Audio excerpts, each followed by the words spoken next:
So now let's just talk about where does all that money come from, that we're always seeking from these agencies.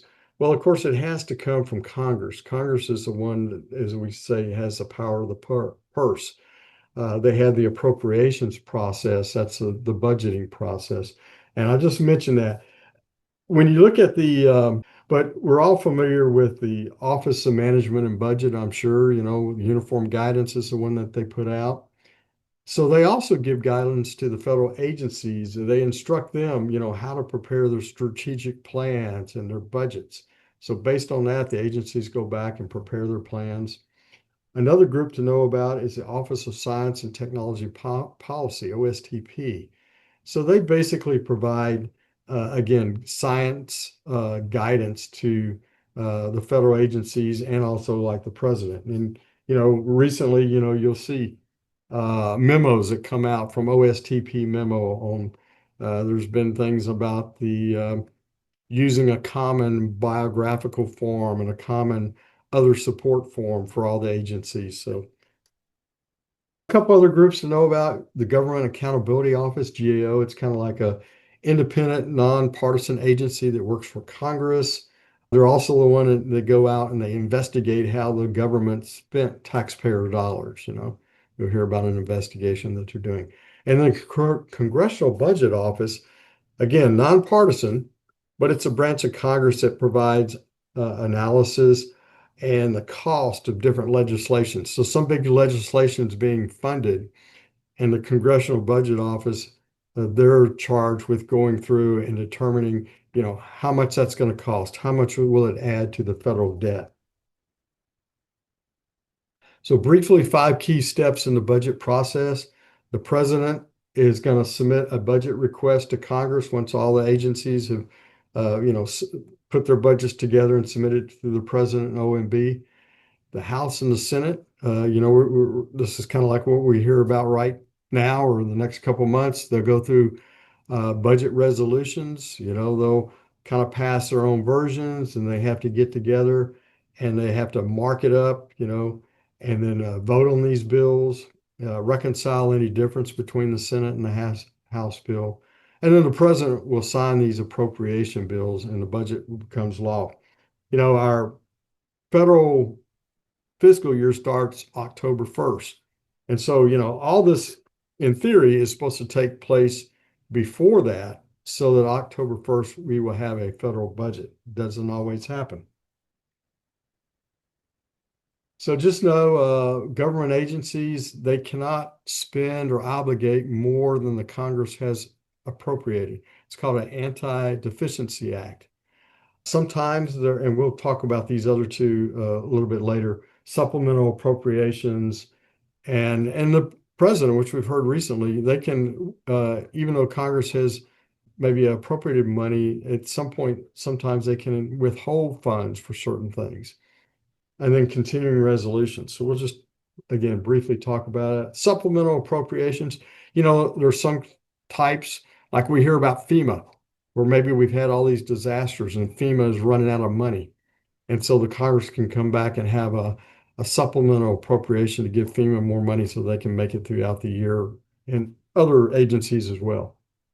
The continuing appropriation or continuing resolution. So that's generally what we're operating under when Congress doesn't have the budget in place by October 1st. And so, we've all, if you've been in this business even for a few years, the agencies, when they're operating under a continuing resolution, so they're going to maybe, they allow them to maybe spend at the same level that they had money appropriated like the previous year. And usually it slows down the whole process of getting out new awards and things like that because there's an uncertainty about that.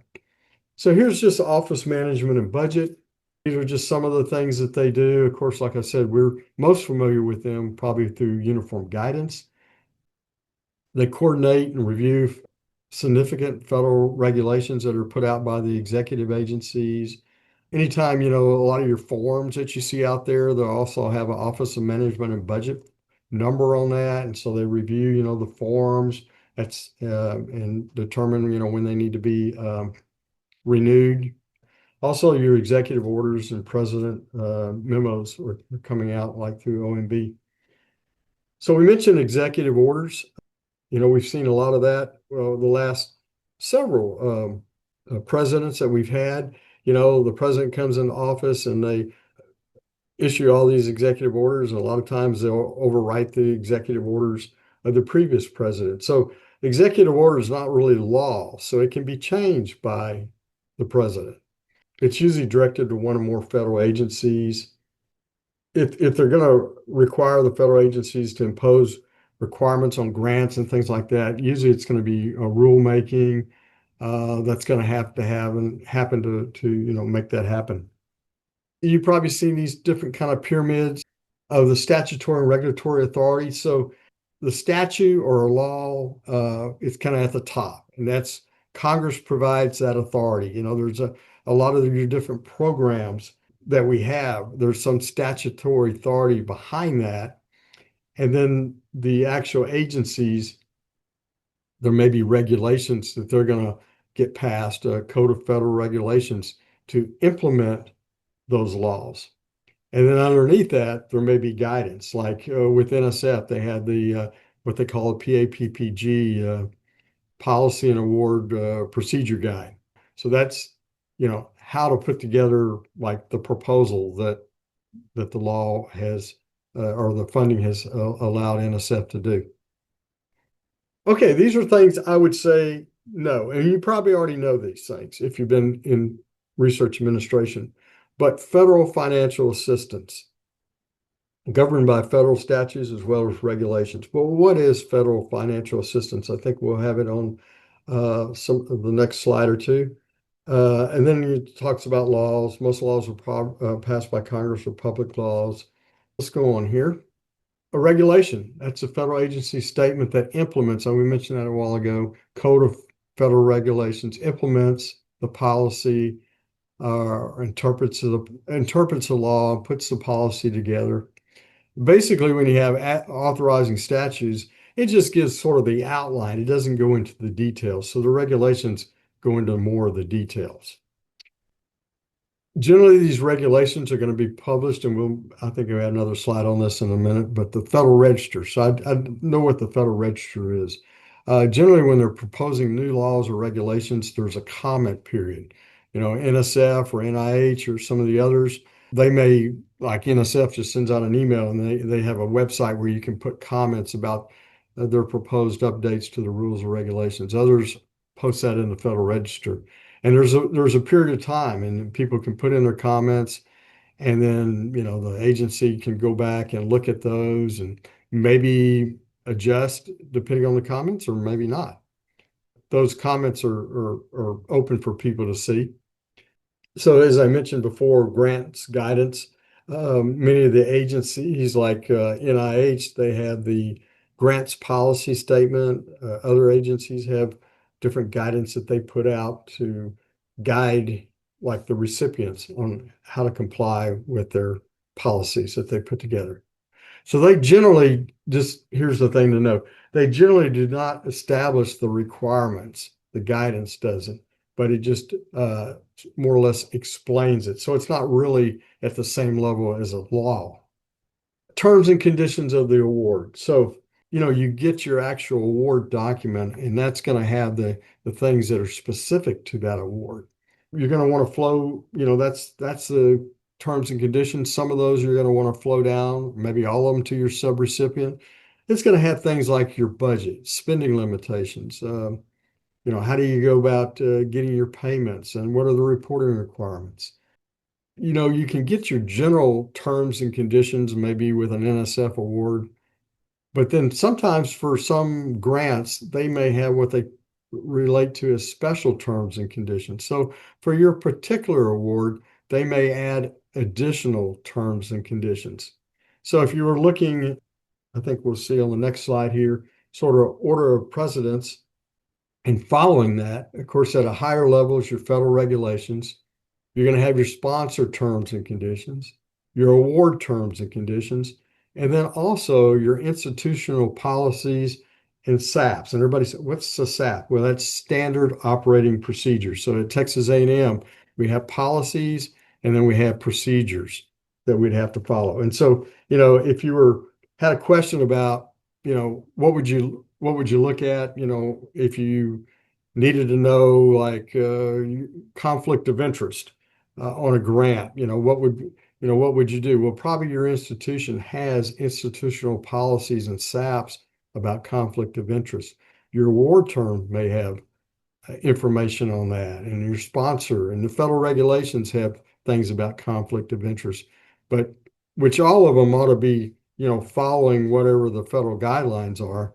But you'd probably go to your institutional policies and SAPs if a PI was wanting to know what he needed to do to be compliant, instead of starting at the federal regulations. So just kind of know those kind of things, maybe what would take precedence over another. If somebody had a question about your grant terms and conditions, like what could you purchase on this particular grant? What are allowable costs? Well, you look to uniform guidance, it's pretty general, or that agency. But if you really want to look at it, you would want to start with your award terms and conditions first, because even though equipment may be normally something that's allowed for your particular award, maybe it's scholarships or something, whatever. They maybe not wouldn't allow equipment. So do you want to start there? Find, if a PI asks you, hey, what can I do on my grant? So back on financial assistance, that's, when we talk about getting a grant, NIH, NSF grant or cooperative or a grant or cooperative agreement, those are what we call financial assistance. Basically, at one point, a lot of times, federal agencies were maybe they needed to purchase something, but they would send it out as a grant because it was a lot easier to work it that way than to go through the procurement process. So back in the 1970s, Congress responded to reports that federal agencies were doing that. And they came out with the Federal Grant and Cooperative Agreement Act, which actually specified when you should use a grant, when you should use a cooperative agreement, and when you should use a contract if you were just going to purchase something for the government's use. So you can always Google that and go back and read a little bit of that if you're interested. But financial assistance programs, okay. So one of the things that characterize that is you can read through it. I won't read the whole thing, but the main thing is to support or stimulate a public purpose. When you get a grant to do some research from NSF, it's not really going to benefit NSF. It's going to benefit the public at large. So that's federal financial assistance programs, grants, cooperative agreements. They can be other things. Typically, that's what we think of at an institution. But if you're in some other kind of organization, it might be the federal agency donating some property, or we talk about the food commodity program or loan guarantee. So there's some other things in addition to just doing what we normally think of using it for research. So grants. I think these next couple of slides are important. If there are questions about a grant, it might say, what are some aspects of a grant? And you can see them listed there. Investigator initiative. The investigator writes the grant and submits it. Typically, you don't have any sponsor involvement in a grant. With NSF, they give you the 3-year grant, they give you your money. Yes, you do write a progress report or something like that, but you don't have the sponsor, guiding your research or anything like that. Typically, a PI is going to be named on that. The grant still, and y'all know this, when we get these awards, the grants are made out to the institution. That's the awardee, but typically it's going to name a PI on there. It's going to be for a stated period of time, standard award document. So those are things about knowing a grant. Now, typically, if you had a grant, cooperative agreement, and a contract, the grants are going to be, I guess, what you'd call the most lenient, give you the most flexibility. So if there's a question about that flexibility, it would be a grant. Okay, cooperative agreements are very similar to grants. They're going to fall under uniform guidance. Grants fall under uniform guidance, so do cooperative agreements. In this case, though, a lot of times they're initiated by the sponsor. So sometimes you see a funding opportunity, and it may tell you in that if it's awarded, it's going to be a cooperative agreement. There's a lot more involvement. We've seen this with like Department of Energy when we've gotten some awards for them. They want to have their technical people involved in the project and some of the direction of the project. A lot of times you might have a situation where you get a cooperative agreement and there's sort of a stop, no-go thing in it. After the first year, you may, meet with them, they'll look over the progress and they may decide, well, it's not really proceeding the way that they want, and the federal government may say, okay, well, we're going to end this. So that's different than what you typically have with a grant. So cooperative agreement. So I would definitely sort of know the differences here. It talked about substantial involvement. So here, just I won't read all these, but here you can see we already talked about some of these, how the federal agency is going to be involved, working with your PI and some of the things of the grant, giving some direction and things like that. So under financial assistance, when we budget or the federal government, there's mandatory and there's discretionary. So discretionary spending is, as it says there, part of the federal budget that the Congress appropriates each year. We talked about that budgeting process. And actually, the discretionary part is only about 20% right now of the federal budget. 61% is mandatory spending. So that is stuff that's already mandated by law. Congress has no really, unless they went and decided to try to change the law. But that's our things like Social Security, Medicare. So those are already out there in the federal budget and they're already determined. So the amount of money that Congress really, or the percentage is relatively small, 26%. And then the remainder of that, again, nothing that you need to know as far as these kind of stats or anything, but it's kind of, in a way, sad. The remainder of that, 13%, goes just toward the interest payments on our debt. So that's a lot of money that we're part of our budget that's just going to pay interest on the debt. So some discretionary programs, again, those are like what we're typically getting when we see a funding opportunity and we're submitting to that. You're going to have generally those opportunities are going to be or the proposal is going to be submitted. You're going to have the federal agency doing a review, maybe by an independent panel of peers, whatever it might be, or the federal staff, or a combination. It can be either one or any of those three. And generally, when you see a discretionary program, okay, the federal agency is going to be able to select that recipient. They can determine whether to make an award or not under that funding opportunity and determining the amount that can be funded. So those are sort of the aspects of a discretionary type programs. Other types, maybe you heard of block grants. Typically, I don't ever remember getting one at an institution. But if you were at a municipality, a lot of times you'll, maybe see on the news where your city or municipal area is receiving block grants.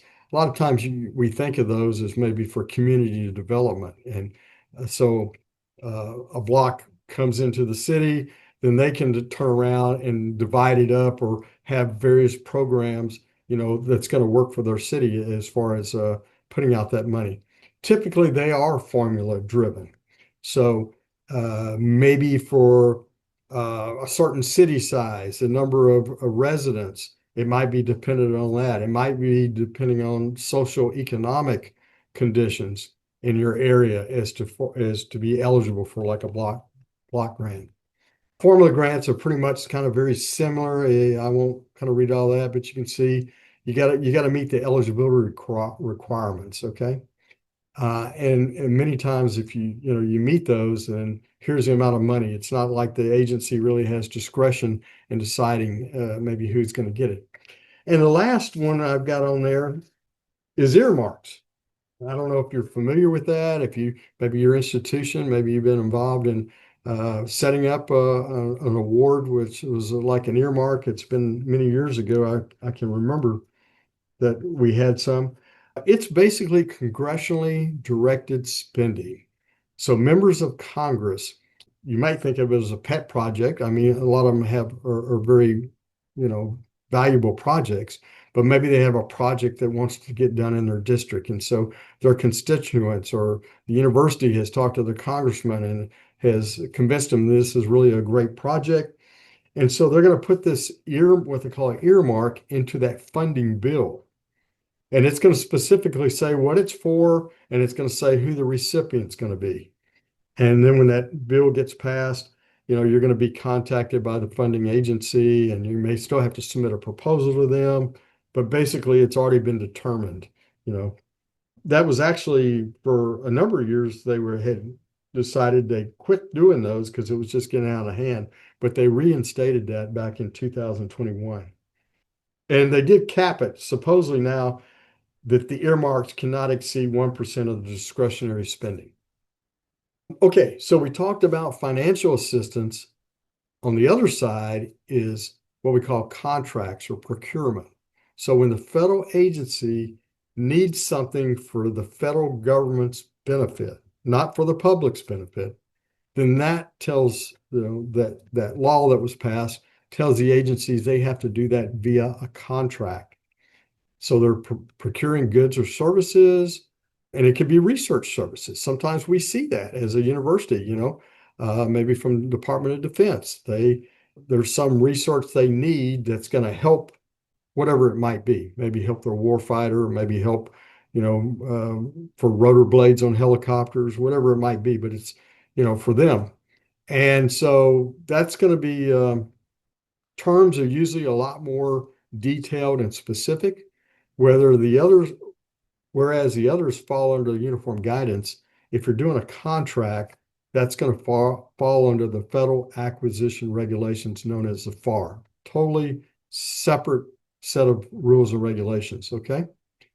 Typically, we see at a university, we see a lot more grants than we do contracts, but we see both.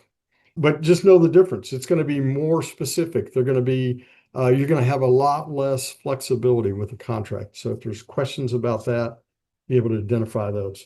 Okay, we're going to move on here. We've got a few more minutes. You don't see these very often, but there is a type out there, and somebody told me they did not see that on the exam at all. So but there is a thing called Other Transaction Authority, OTA. So it's kind of a hybrid.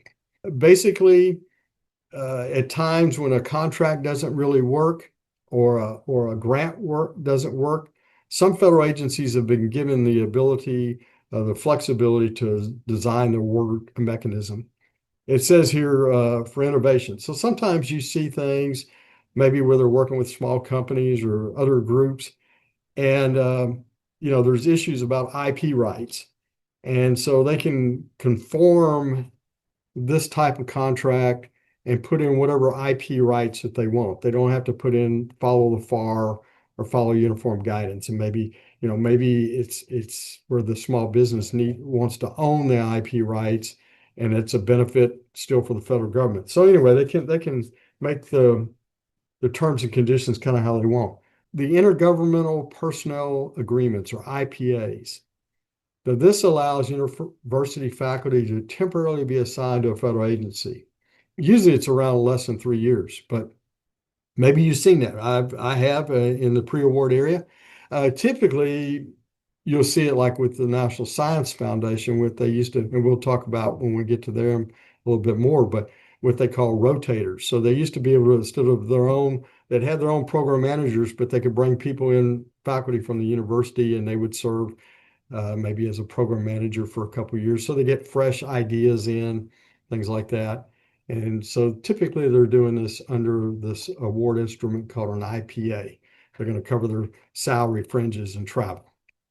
Okay, the last couple things here, just these definitions. Hopefully you know research and development, what R&D means, and know that it has components of basic and applied. And I would kind of know those.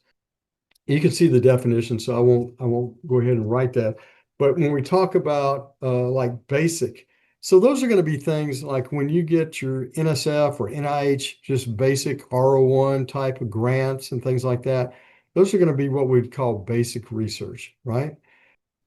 The faculty member basically can kind of steer that, go the way that he wants on those type of things.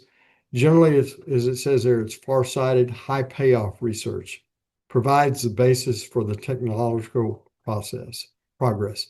So basic research. So maybe if there was a question about, generally NSF funding would be what type of research? Is it basic, applied, or development? So applied research is sort of like that next level up.